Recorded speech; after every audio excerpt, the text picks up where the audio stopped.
glorias de nuestro amado Señor Jesucristo. Deberíamos buscar en ella todo lo que de Él nos habla la palabra de Dios. Pero se vuelve costumbre a veces, ¿cierto? Y tal vez las hermanas sentadas ahí dirán, sí, esto lo escuché, esto ya lo sé, esto por acá. Y ustedes también deberían venir preparadas a ese momento, aunque no puedan hacerlo audiblemente, pero preparadas ahí en silencio, adorando al Señor con lo que durante la semana han podido meditar de Él. Hace muchos años había un hermano en Armenia y él se paraba y uno ya sabía lo que iba a decir. Cada 8 días se paraba y repetía el mismo versículo. Yo admiro el ánimo de los hermanos que se paran cada 8 días a adorar al Señor y valoro mucho eso. Pero hermanos, hay mucho más en la palabra de Dios, con lo cual usted y yo podríamos adorar al Señor, podríamos leer y edificar el pueblo de Dios, pero principalmente adorar al Señor. Lo mismo pasa con las oraciones, aunque ahí no lo habla, pero son tres cosas que normalmente hacemos durante el tiempo de la cena del Señor cuando nos congregamos. Entonces, las oraciones. Yo me he preguntado durante muchos años, y eso es una lucha que tengo internamente y batallo con eso, es ¿por qué le decimos al Señor siempre las mismas palabras? ¿Por qué repetimos siempre lo que otros han dicho? ¿Por qué nos encajonamos en que tiene que ser así, de esta forma, y no hallamos más palabras para exaltar la persona preciosa de nuestro Señor Jesucristo? No sé si les pasa a ustedes. A mí me pasa y batallo con eso. Y yo digo, pero ¿por qué tiene que ser siempre lo mismo? Si la palabra de Dios es tan amplia, si hay tantos versículos que hablan del Señor Jesucristo, si hay tantas cosas que yo podría expresarle a Él, y no solamente en la reunión de la cena del Señor, pero en reuniones de oración, cuando lo levantamos a orar, cuando las mujeres en sus reuniones oran. No sé si lo han visto y no sé si solamente pasa en, bueno, en las partes donde yo he visto, pero nuestras oraciones son tan pobres muchas veces que, como decía un hermano, a veces no pasan del techo. Nuestras oraciones son tan mezquinas, y perdón la palabra, tan mezquinas a veces, que el conocimiento de Dios que demostramos a través de nuestras oraciones es un conocimiento demasiado bajo de un Dios tan grande como es el Dios al cual nosotros servimos. Alguien dijo también que la oración de un hermano en público va a decir mucho del conocimiento que este hermano tiene acerca de su Señor, acerca de su Salvador. No sé, las hermanas, normalmente no las escucho orar, pero a veces hay hermanas que tienen vidas de oración y expresan oraciones mucho más altas que las oraciones de nosotros como varones más espirituales, por así decirlo. Ahora, no es una vana repetición, no es decir cosas que ni siquiera entiendo, entonces muchos se paran, Padre, gracias por justificarnos, redimirnos, santificarnos, etcétera, etcétera, etcétera, pero no entiende qué es justificación, qué es redención, qué es santificación, y no entendemos si estamos diciendo un poco de palabras simplemente porque suenan bonitas, porque los hermanos dicen, oh, y sí, eso está escrito y qué chévere, pero entendemos lo que le decimos a nuestro Padre Dios en oración. ¿Sí lo entendemos? Esa es la pregunta y esa es mi batalla personal. ¿Cuántos hombres y mujeres de oración hay acá? Yo no lo sé. El hermano Ramón ahora decía que valora mucho el hecho de que los varones estén participando más en las reuniones y eso es muy loable, pero también estoy casi que seguro que tanto él como las hermanas acá y los varones desearían ver más crecimiento en las vidas de estos hermanos, una mayor consagración, una mayor comunión al Señor. Eh, pero debemos entender entonces, si me congrego, ¿por qué me congrego? Ahora, yo no estoy criticando a nadie. Yo espero que las palabras, en vez de ser como un sable o una espada que traspasen su corazón, una piedra que rompa su cabeza, sea como un bálsamo que le alivie y le ayude a pensar en la razón por la cual yo me congrego. Ahora hay algo muy importante y es el hecho de entender entonces qué es la iglesia. Usted y yo somos miembros de la iglesia. Somos en ese sentido, como dice Pedro en su carta, piedras vivas, ¿sí? Que hacemos o formamos un edificio espiritual. No somos ladrillos, ¿no? Los ladrillos se hacen, los hombres hacen ladrillos, Dios hace las piedras, en este caso piedras vivas, y como piedras vivas formamos un edificio espiritual. Pero entonces debemos entender qué es la iglesia. El otro día hablábamos y la definición normal que todo el mundo dice, lo que todo el mundo repite, es que la iglesia en griego es eclesía, ¿sí? Y habla de una congregación o un grupo de personas que se reúnen con un propósito.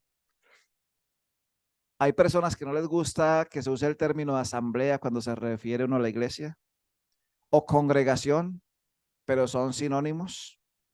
Y los griegos, de hecho, parece que usaban esta palabra eclesía para sus convocatorias, para sus reuniones ahí en la plaza, pero el Espíritu Santo le ha dado otra connotación a esta palabra y ya tiene que ver con un grupo de personas que han sido redimidas, salvadas por gracia, que se reúnen en una locación, en un lugar, con el propósito de adorar la persona preciosa del Señor Jesucristo, aprender de Él, orar, muchas cosas más que usted puede buscar y leer. La primera carta a Timoteo, bueno, primera y segunda Timoteo, la primera carta habla de la casa de Dios y la segunda carta va a hablar del hombre de Dios. La primera carta a Timoteo es muy especial y está hablando acerca de la casa de Dios y Pablo le va a escribir a Timoteo, busquen ahí en sus Biblias, primera a Timoteo capítulo 3, versículo 14. Una de las razones por las cuales Pablo le está escribiendo a Timoteo es la siguiente. Pablo le dice, esto te escribo, aunque tengo la esperanza de ir pronto a verte. Versículo 15, para que si tardo, sepas cómo debes conducirte en la casa de Dios, que es la iglesia del Dios viviente, columna y baluarte de la verdad. ¿Qué está diciendo Pablo a Timoteo?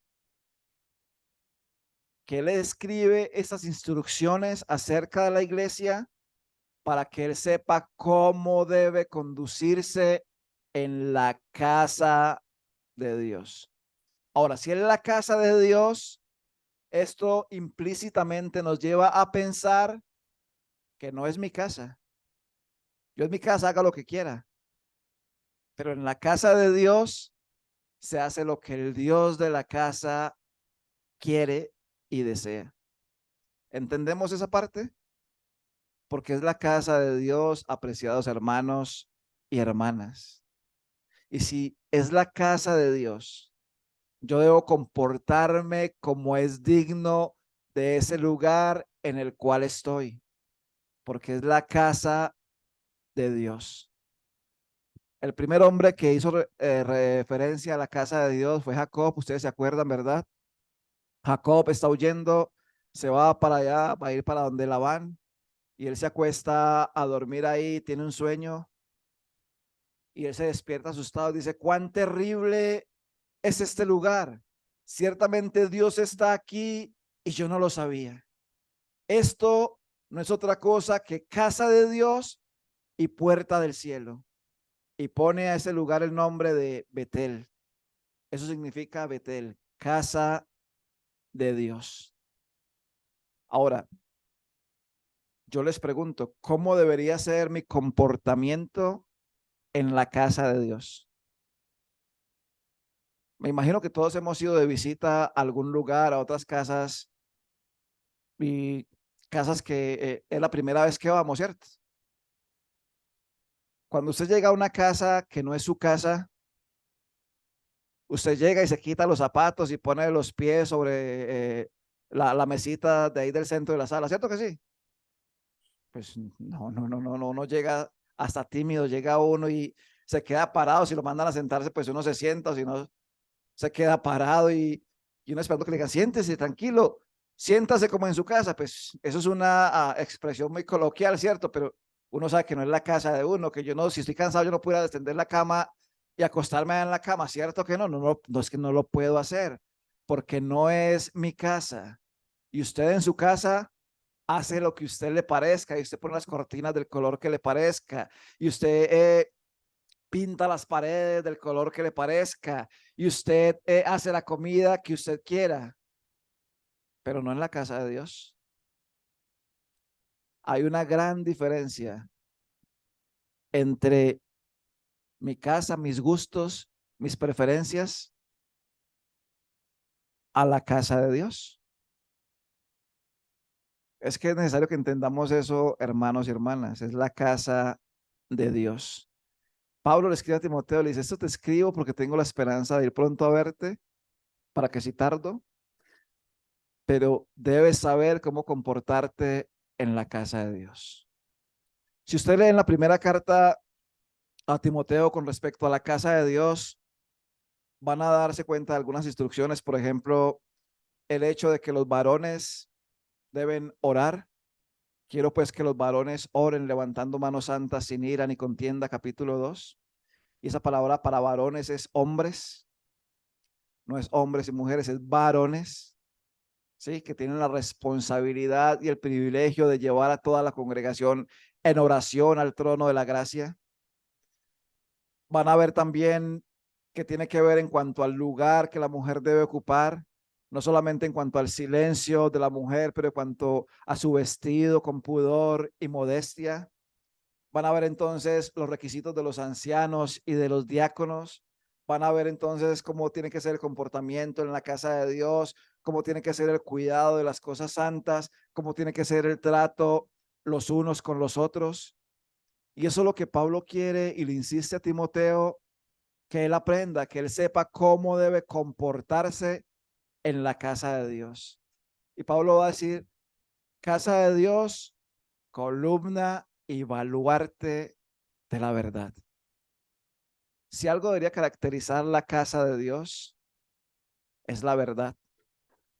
Si algo debería caracterizar la casa de Dios, es que sea columna y baluarte de la verdad. Desgraciadamente, hoy en día se ha perdido mucho de la verdad, de la palabra de Dios en diferentes congregaciones y congregaciones de los hermanos. Y se han ido haciendo ideas y cosas. ¿Por qué? Porque no entienden que es la casa de Dios. Porque no entienden que es que no pueden hacer lo que ellos quieran hacer. Sí, es la casa de Dios.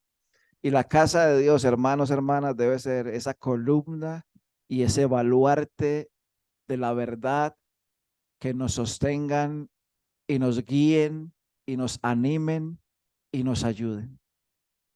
Pero si no valoramos el primer hecho que es la casa de Dios, no va a ser columna de baluarte de la verdad. Ustedes han visto a veces, ¿verdad? Que están en la reunión y los hermanos están pasándose papelitos. Los hermanos se quitan los zapatos en la reunión porque están muy cansados, o las hermanas también, entonces sacan el pie ahí. Eh, los hermanos están cuchicheando unos a otros y hablando de todo menos de lo que tiene que ver con la congregación. Los hermanos y hermanas a veces, lo que sea el hermano ahora, sacan el celular y les llegó un mensaje y comienzan a responder. No apagan el teléfono, suena el teléfono y salen por la plena reunión así por la mitad. ¡Aló! Sí, no. Y uno, ¿pero qué está pasando? ¿Por qué? ¿Por qué eso? ¿Por qué esa falta de reverencia? Yo lo he visto, no sé si ustedes lo han visto acá y no estoy acusando a nadie porque como no soy de acá, puedo hablar así porque no conozco ni sé lo que pasa acá, ¿cierto? Entonces yo puedo hablar con plena libertad y si le cayó a alguien, me disculpo, pero no estoy haciendo referencia a alguien en especial. Pero eso pasa. O el celular a veces timbra y timbra el celular y la hermanita no sabe cómo apagarlo, no sabe cómo ponerlo en silencio y se pone que se mete debajo de las baldosas porque le da una pena tremenda, ¿cierto? Pero hay los que no les importa y salen así hablando como si nada, así no, apágueme los frijoles que ya, venga, ¿dónde está? O sea, ¿dónde estamos? ¿A qué vamos? ¿Por qué vamos? ¿Qué hacemos? Yo no les estoy en esta mañana para nada regañando, aunque pareciera, no les estoy criticando. Mucho del carácter santo de la casa de Dios se ha perdido. Jacob decía, esto no es otra cosa que casa de Dios y puerta del cielo. Y Jacob estaba aterrado. La iglesia, la casa de Dios, debería ser también en ese sentido puerta del cielo. Ahora, ¿cómo así? Sí, un lugar bueno, en el cual mediante la predicación del evangelio, las puertas del cielo sean abiertas en ese sentido a las personas que por la fe puesta en el Señor Jesucristo quieran entrar. Eh, Se predica tampoco el evangelio en la casa de Dios en ocasiones que es una cosa muy triste. Pero también en cuanto a la puerta del cielo, en este sentido, yo estoy sacando esto de contexto un poquito solamente para hacer una aplicación. Y es que si es puerta del cielo, significa que si una persona entra por ese lugar, debería encontrar en nosotros todo el amor, toda la gracia y toda la misericordia que Dios ha tenido para con nosotros. Y entonces esa persona, al venir y sentarse ahí, debería ver en nosotros personas diferentes, personas con una ciudadanía celestial. Pero ¿saben qué pasa muchas veces? En otros lugares pasa, no sé acá. Llega alguien y se sienta, nadie se le sienta al lado, nadie lo saluda, nadie le pasa una Biblia, nadie le presta un himnario, se para ahí en una esquina, nadie va y lo saluda y sale y se va como si nada hubiera pasado. Yo no estoy diciendo que usted le cierre la puerta del cielo a ese hombre o mujer que llega en cuanto a su salvación, pero creo que esa persona tendrá muy pocas ganas de regresar a escuchar otra enseñanza. O el que llega con su costal y se sienta y uno dice, no, me roba donde me la acerque. No, es que huele muy maluco. Y a nadie le gusta que otra persona huela maluco, claro que no. Yo veía al Señor Jesucristo acercándose a ese leproso, tocándole, ese leproso arrodillado ante él, si quieres puedes limpiarme. ¿Ustedes creen que ese leproso olía muy bueno? ¿Ustedes creen que ese leproso podía siquiera tal vez bañarse? No tenía que estar con vendas y vendas y vendas. Pero el Señor Jesucristo se acercó y lo tocó, le dijo, quiero ser limpio. Y ese hombre fue salvo ese día. ¿Cuánto nos cuesta a nosotros mostrar que este lugar puede ser puerta del cielo? Por nuestro orgullo, nuestra soberbia, bueno, nuestra incultura a veces, bueno, tantas cosas que pueden pasar en la vida. Pero debemos entender entonces también que como iglesia somos un cuerpo, obviamente, pero les decía también, y ya lo saben, y a mí me gusta repetir las cosas, la iglesia no son esas cuatro paredes, ¿verdad? La iglesia somos nosotros, usted y yo. Muchas veces decimos equivocadamente, voy a la iglesia, nos vemos en la iglesia. No, no vamos a la iglesia, no nos vemos en la iglesia. Podemos decir, si queremos de encontrarnos con alguien en este lugar, lugar, nos vemos en el local donde la iglesia se congrega, que sería la expresión más exacta, o en el local donde nos congregamos como iglesia, o voy a congregarme como iglesia, pero no voy a la iglesia, no voy a ir, o nos vemos en la iglesia, no, no son las cuatro paredes, esas cuatro paredes pueden cambiar, aunque el lugar del testimonio es muy importante, hermanos y hermanas. Eso sí quiero dejarlo claro, el lugar del testimonio es muy, muy importante. Y entonces no es que acá podamos tener una reunión ahora por la mañana y por la tarde tener un bar, como algunos han dicho, no, no, habrán ocasiones en las que los hermanos les toque pedir prestados un localcito, un lugar para reunirse, pero ese lugar importa, e importa mucho porque la presencia del Señor está ahí cada vez que como iglesia nos congregamos.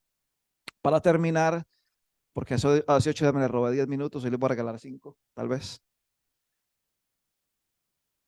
Hay cosas que deberían distinguir las asambleas. Tal vez ustedes lo han leído. Hay un librito que se llama Los distintivos de las asambleas.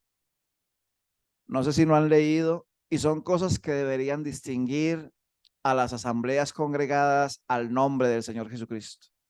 Habrán cosas allí que les parezcan muy duras, muy tenaces, muy sectarias, pero hay cosas que definitivamente sí deben ser distintivos de nosotros cuando nos congregamos como asamblea local, cuando nos congregamos como iglesia. Yo solamente les voy a dar algunos de los que leí ahí, ustedes ya podrán buscar después, pero del que hablábamos al comienzo era el principio de la centralidad de Cristo, y ese es inmutable, innegable, incambiable, porque les decía que si el Señor Jesucristo no es el centro, no hay reunión. Dejamos de existir, dejamos de ser, perdemos el propósito. Pero si el Señor Jesucristo es el centro de nuestras reuniones, tenemos todo.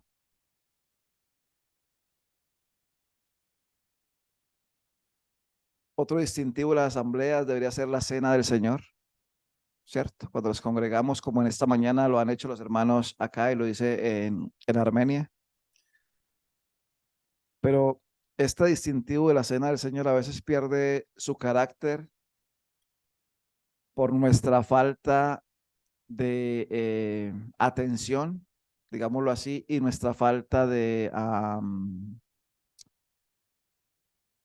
bueno, comprensión de por qué vamos a la cena del Señor. Entonces, los corintios hacían la cena del Señor, pero era una recocha y no era algo digno de alabar, no era lo que el Señor quería, no era lo que el Señor pedía. Sabemos que hay muchas denominaciones en el mundo, ¿cierto? Cada uno con su propio nombre y su propia misión y visión. Pero la iglesia, apreciados hermanos y hermanas, no es una empresa y no se maneja como una empresa. Más bien es un organismo vivo.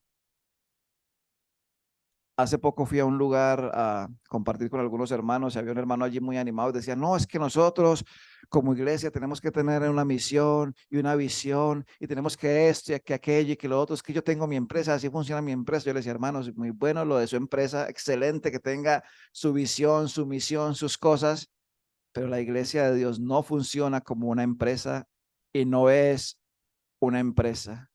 No hay un orden de jerarquías, que este es el jefe y este es, bueno, es el presidente, el vicepresidente, secretario, secretaria. No hay unos niveles de jerarquía dentro de la casa de Dios, no lo hay. Y eso debería ser otro de los distintivos de las iglesias. No hay niveles de jerarquía en ese sentido. Todos somos miembros de un cuerpo, miembros los unos de los otros, a los cuales el Señor ha dado diferentes dones y ha puesto entre nosotros algunos hermanos para guiar la iglesia del Señor. Pero la Biblia dice, entre los cuales el Espíritu Santo os ha puesto, no sobre los cuales, no dice sobre los cuales, dice entre los cuales el Espíritu Santo os ha puesto. Bueno, las ofrendas, el lugar de la mujer y el hecho de no tener nombres denominacionales. Les decía hace 8 días, afuera hay un nombre y muchos de los locales en los cuales nos congregamos como iglesia, afuera hay un nombre, pero ese nombre es por causa de una personería jurídica y por causa del gobierno, no porque nos llamemos así congregados en su nombre acá, no.